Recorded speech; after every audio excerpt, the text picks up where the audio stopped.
Kreia's quest for Force wounds led her to two men who would teach her about the power of trust: Darth Nihilus, the Lord of Hunger, and Darth Sion, the Lord of Pain. With them, she created the Sith Triumvirate, intent on eliminating those who had cast her out of the Jedi Order. They were united by their hatred toward the Jedi, but in time, the ideals of her two apprentice Sith Lords became divergent. Much of Darth Nihilus's life is shrouded in mystery. Before he became Sith, it is known that he was a man who followed Revan to war against the Mandalorians. He was at Malachor 5 when the mass shadow generator was activated. Experiencing this shadow of destruction changed him and made him crave hunger for Force energy.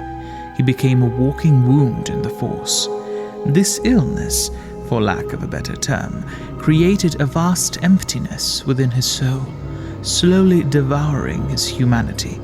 In time, he found that the emptiness within him hungered for more than he could tolerate, and when he fed it for the first time, he had done so unconsciously, killing another being.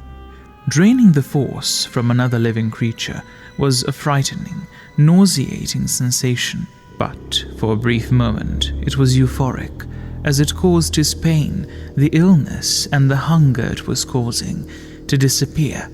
But soon after that, his hunger felt insatiable, and the more he indulged in it, the shorter that feeling of bliss lasted, before an even greater hunger emerged. He fed as much as he could, killing many, but he always craved more. Where he saw endless suffering, Darth Traya saw potential and offered to teach him the ability to devour entire planets, leaving them devoid of life. It is likely she hoped this would cause the wound within him to grow, damaging the Force further, to a point where she could use it to accelerate her plans. Unaware of her plans, however, Darth Nihilus accepted her offer of teaching and became her apprentice.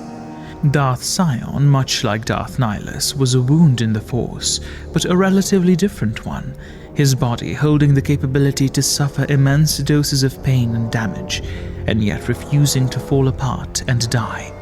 Darth Sion's decomposing flesh was tethered together with dark side energy. It is inexplicably painful, requiring endless focus on the rage that festers inside him to maintain it. Seeing potential in him as well, Darth Traya offered him an apprenticeship, which he accepted. However, though he learned much from her, Sion found Traya to be a frustrating master. After all, patience is hardly to be expected from a being of constant pain and rage. With time, Traya underestimated her pupil's depravity.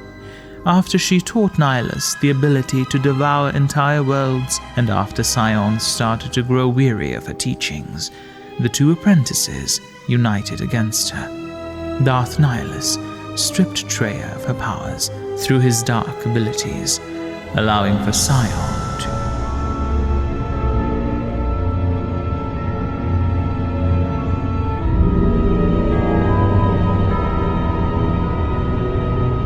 There are dark places in the galaxy where few tread, ancient centers of learning, of knowledge, but I did not walk alone. To be united by hatred is a fragile alliance at best.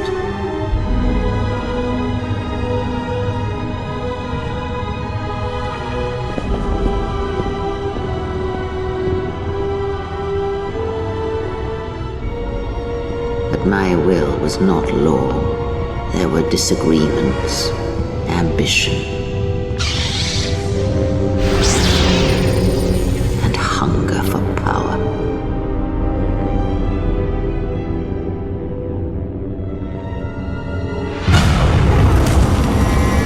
There are techniques within the Force against which there is no defense.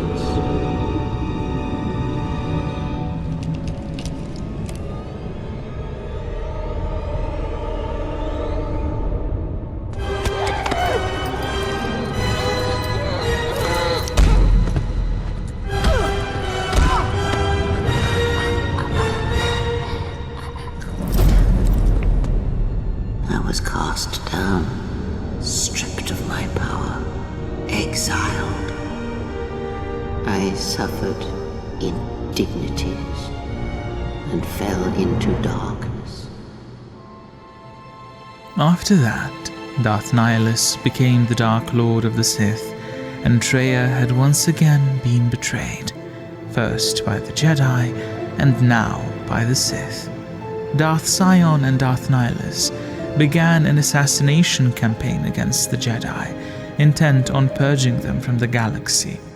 Because of this, the Jedi, who were either killed by the Sith or went into hiding, went practically extinct.